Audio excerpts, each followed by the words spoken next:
Station, this is Houston. Are you ready for the event? Houston, this is Station. We are ready for the event. Houston ACR, this is Mission Control Houston. Please call Station for a voice check. Station, this is Houston ACR. How do you hear me? We have you loud and clear. How do you have us? Hello and good morning from all of us here at home on Earth. Today we are speaking to you from Rubio, Texas. My name is Jacqueline Peña and I am an ambassador for the South TexasAstronomical Society. Our mission is to ignite curiosity through space science and STEM, and today we will accomplish exactly that by connecting our students to astronauts aboard the International Space Station and asking a few questions. We would like to thank NASA for giving our community this amazing opportunity, and NASA astronauts Frank Rubio and Jasmin Moghbeli for sharing your time with us today. Now, on to our first question. Hi, my name is Caitlin. My question is, from your experience working on the International Space Station, what features would you like to add to future space stations like the Gateway? Hey, Caitlin, and to all the members of the South Texas Astronomical Society, welcome to the International Space Station. It's great to be hanging out with you guys today and teach you a little bit about space and the International Space Station. So I think, one, we have a pretty awesome station, and they did an amazing job engineering this thing and putting it together up here at 250 miles above the surface of the Earth. But I think I would love to have a window that looks zenith or above us. So our beautiful window, the cupola that we have, currently looks down on the Earth, which is pretty awesome because it is probably the most beautiful thing we see up here. But I think, especially at night, it would be awesome to have a window overhead where we could just gaze at the stars. That would be one of the main things I would add. I would also add another bathroom because as we get more and more people up here, it does get a little bit crowded. And if at all possible, it would be awesome to add a shower to the ISS. When you're up here for 6 months or even a year, that's a long time to go without a shower. We do stay very clean, but it would be nice to have running water every once in a while. Hi, my name is Medalia, and my question is, what do you remember thinking the first time you were on a spacewalk? Hey, Medalia. Actually, you know what? I'll take that question too, because Jasmin is going to do a spacewalk here soon, but she hasn't been on one yet. But I know she's going to do awesome when she's out there. And I'll tell you, the most beautiful thing was the view that you get when you're on a spacewalk. And that's because the windows are pretty cool up here, but because of the way that we have to protect them, you do have, even though you have a 360 view, it's a little bit limited by the structural elements that hold the window panes in place. But when you're out on a spacewalk, your helmet has wider view than your peripheral vision. And so you feel like you're looking at the Earth and looking at the heavens with just your plain eyes. And it's just magnificent how it all looks. So that was pretty amazing. The other really cool thing that I really enjoyed was just the team that came together to put the spacewalk, to plan it, and put it all together and put all the products together. Hundreds of people pitch in. And then we go out and do probably the most challenging thing that we do. And watching that whole team come together is pretty remarkable. Hi, my name is Paula, and my question is, do you think that animals will ever be able to cohabitate alongside humans in space?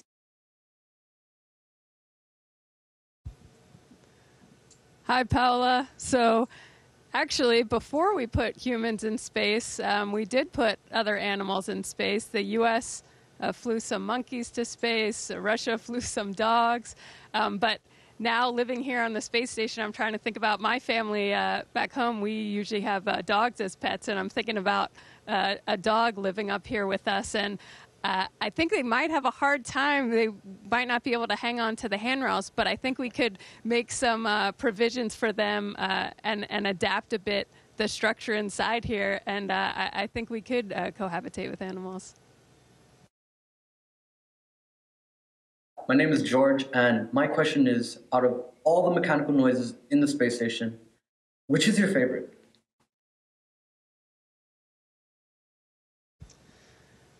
George, that's a good one. So I'd have to say something that's hopefully constantly a background noise up here is the ventilation running. So, if we don't have that going, then the air just stagnates and you get pockets of CO2 and things like that. And so it becomes a noise that you just become used to, and it's kind of like white noise, but it's very noticeable when that sound of the fans goes off, and it usually means something's not quite right. So I'd have to say that's my favorite sound. Hi, my name's Peter. My question is, how scary is it to be on a rocket? Hey, Peter. Well, you know what? It's actually pretty cool. It wasn't very scary at all. The cool thing is that Jasmin came up on a Dragon spacecraft. I came up on a Soyuz. So two totally different rockets.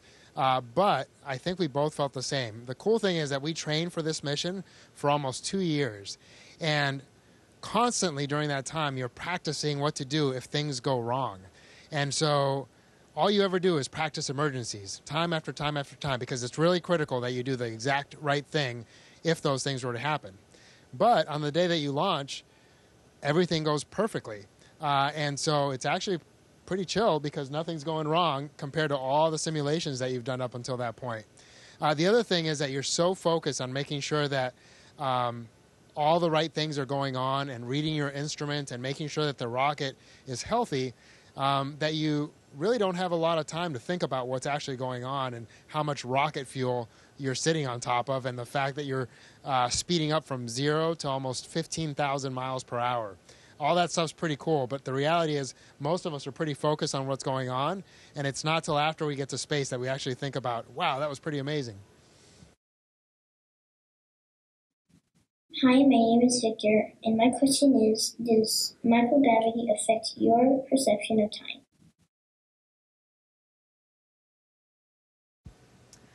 Hi, Victor.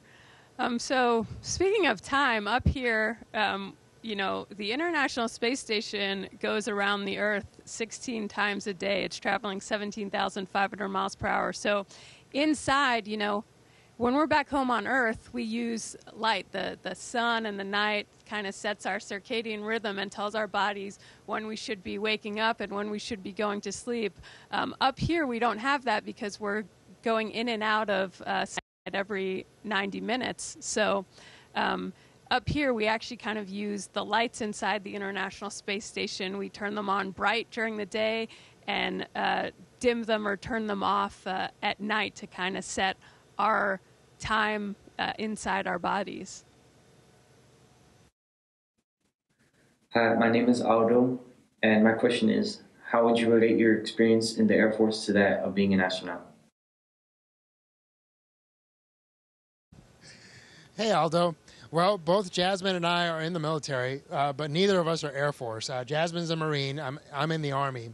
But all of the military forces provide astronauts to NASA, and they've done so since the beginning of the space program. The cool thing is that when we work for NASA, we really focus on the science and on the outreach for human space exploration. But I think the military does prepare you in some really good ways. One is the fact that you're part of a team, a really amazing team. And just like in the Army or the Marine Corps, here at NASA, we have amazing people around us that really make the mission happen. And so that's probably the most gratifying thing about it. But the other thing that I think is really important for most of us is that you're contributing to something that's bigger than yourself, and you really feel like you have a purpose, which for us here is to say, hey, we can send humans to space. We've been up here for 23 years, and soon we're going to be going back to the moon and eventually over to Mars. And we know that everything that we do here is contributing to that long-term mission. And so that's a pretty cool sense of satisfaction to know that we're contributing to something that's bigger than ourselves. Hi, my name is Jorge, and my question is, are there any specific songs or albums that hold a special meaning for you in relation to you and your astronaut career? Hi, Jorge. So it's funny, when I think back to my time in the military, each deployment is defined by the songs I listen to on it. And when I hear certain songs, it takes me back to those deployments. Up here, I've only been up here a week, so I don't have a whole album or anything specific, but actually I was working out the other day, and Frank's probably going to laugh at me for this one, but the song A Whole New World came on from Aladdin. I don't know if you're old enough to have seen Aladdin, but my name's Jasmin, like Princess Jasmine. So when I was in elementary school and Aladdin came out, people would always sing A Whole New World to me. And I thought the words were really fitting. One, in Aladdin, when that song is being sung, they're on a magic carpet flying around. And here in space, I love floating through the different modules, and I feel kind of like a superhero flying around. And then second, just the words, a whole new world. And from up here, looking back on Earth, it's totally changed my perspective, and it does feel like a whole new world. So I'd have to say that song was one that really stuck out to me when I was working out the other day, and I've listened to a few times since then. Hi, my name is Andrea, and my question is, what experiments are conducted on the International Space Station to learn more about living in space? Hey, Andrea. Well, I'm still saying A Whole New World in my head. No, like I said, one of the key things that we do up here as astronauts is see how humans respond to space. So a lot of the science focuses on us. We're doing simple things like, hey, how does eating a different type of diet affect your performance in space? We also do a lot of medical procedures like ultrasounds of our eyes and our different blood vessels, because we want to see how living up here in space for 6 to 12 months affects those systems. But then we also do some really cool things on things like combustion, right? So in space, without gravity, you also don't have the movement of essentially more dense and less dense particles as they heat up, right? And so convection that happens on Earth doesn't really happen here in space. And that's really important for things like fuel, right? And especially rocket fuel, because we want those things to work up here. So we study things like that, and we see how combustion happens. If you light a candle in space, it actually doesn't form that little tip because, again, there's no convection happening. And so it actually forms a little sphere. We don't get to light candles because it's a fire hazard, but we've seen videos of some of the science experiments that happen up here. So all those things will help us not just to live on the space station, but live eventually over in the moon and eventually in Mars, which will be pretty cool. Hi, my name is Lane, and my question is, how often do you do math on the International Space Station?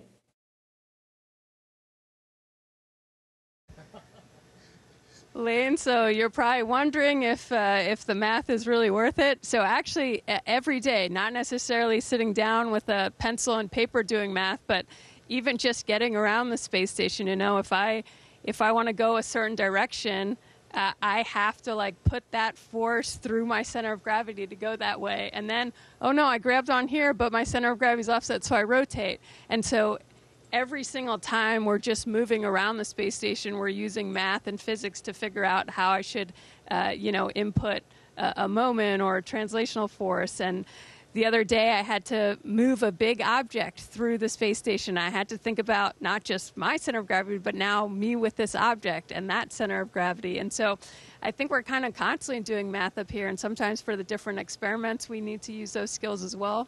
So it's basically a daily thing. Hi, my name is Viviana, and my question is, in your opinion and experience, how important is it to see diverse representation lead the frontier of space exploration? Hey, Viviana. Well, you know what? I think it's really important, but I think it's equally as important to pick the most qualified people out there. And that's because this is a really tough mission, and so you want to make sure that everyone that does this mission is incredibly capable and able to handle it. But the cool thing is, and unfortunately, I don't really like to talk about accomplishments because, I don't want to sound boastful. But in this case, Jasmin graduated from MIT. She's a Cobra pilot. She's a Marine test pilot. Like I said, I've been in the Army for 20 plus years. I started off as a Black Hawk pilot. I then became a medical doctor. and I've worked with special forces and lots of other things. But the cool thing is, the reality is, if you pick the most qualified people now in our country, you're going to have great gender representation. You're going to have great representation from different ethnic backgrounds. And we're going to look like America because a lot of highly qualified people are out there. So hopefully you guys will keep hitting the books. And someday we're going to be sitting there looking at you guys and thinking, wow, they are so incredibly qualified and way more qualified than we were ever. So we look forward to seeing what your generation has to offer. Hi, my name is Santiago, and my question is, how would you explain the International Space Station's protection from radiation to a fifth grader?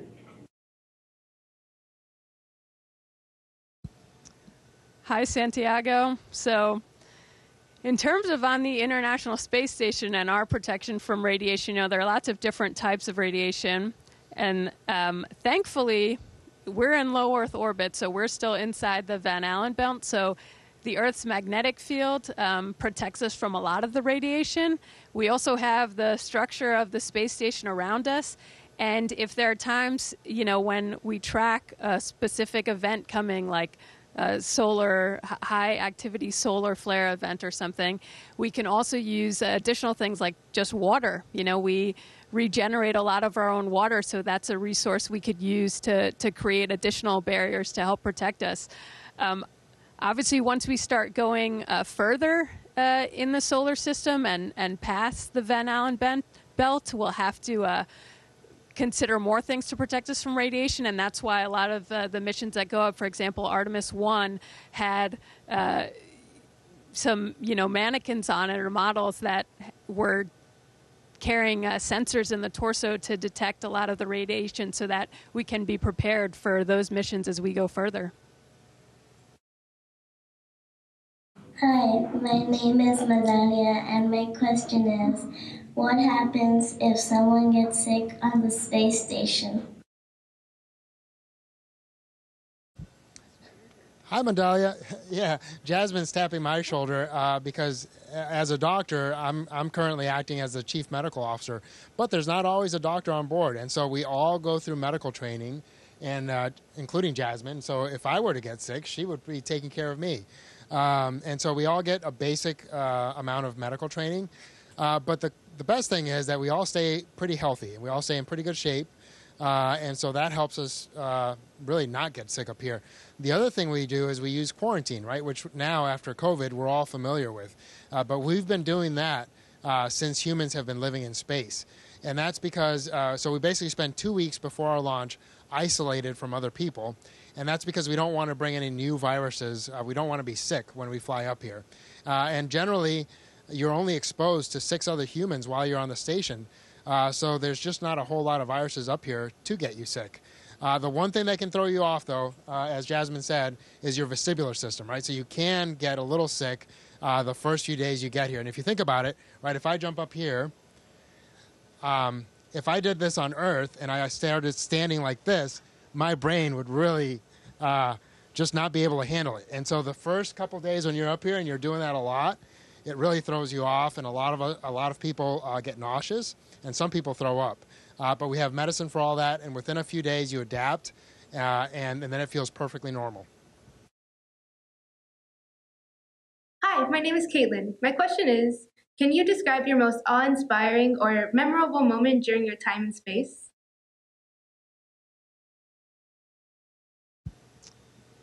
Sure, Caitlin, that's a great question. It's, this is my first week in space, so I have a lot of things are coming to mind, but I'll mention kind of two. The first one I'll mention is when we first got to space station, it seemed very busy at first and a bit disorienting. As Frank described, I was looking at things from a totally different perspective than I had before, and after training hundreds of hours in these modules, couldn't even tell where I was because now the ceiling was the floor and vice versa. But Andy finally pulled me over. He's done a mission to the space station before, and he was like, "Have you gone to the cupola yet?" And I was like, "No, I haven't." And he took me to the cupola, which is our, Earth-facing window, and he opened the shutters, and you know, it was just an amazing view, not just of Earth and our beautiful planet, but also seeing the International Space Station. And it's just such a marvel, this thing we've constructed in space. And then the second one I'll say was right after second engine cutoff. You know, you suddenly are in weightlessness, and I felt like I was just hanging upside down from my restraints. And so at first I was like, okay, this just feels a little uncomfortable, actually. And then finally it was time for us to get out of our seats, and I unbuckled, and that was my first experience floating. And that was just incredible. And I also broke out some of my candy-coated peanuts. Frank, would you like some? Sure. All right, I'll have you hold that. We get to play with our food in space.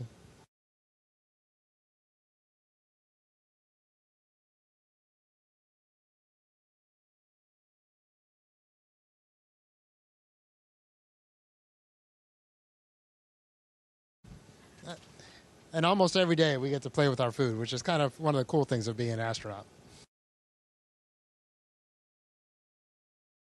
Howdy, my name's Colonel Mike Fossum. I'm a retired astronaut now, but I spent 194 days in space during my 3 missions to the International Space Station. This brings back a lot of memories. I really want to thank NASA and the astronauts on board the space station today for bringing this opportunity to the Valley through the South Texas Astronomical Society. I also want to thank Victor de los Santos for your efforts to lead this group and inspire today's youth. I grew up in McAllen, down on the border with the rest of you. I dreamed about flying in space when I watched Apollo 11 put the first footprints on the moon. People laughed. People said I was crazy. Part of me gave up on even believing the dream was possible, but I never completely gave up. I had teachers and friends and family who believed in me and supported me to go to college and the opportunities beyond, continuing to lean forward until it finally came true. Pray that you will continue, you will believe in your dreams, and you will reach every day toward striving to achieve those dreams. If you believe it and you're willing to work hard enough for it every single day, you can do amazing things. Thanks again for a great day.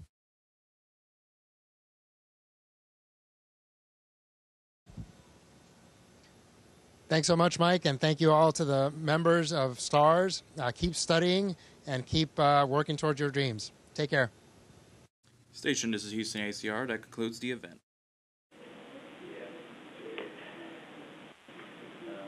Thank you to all participants.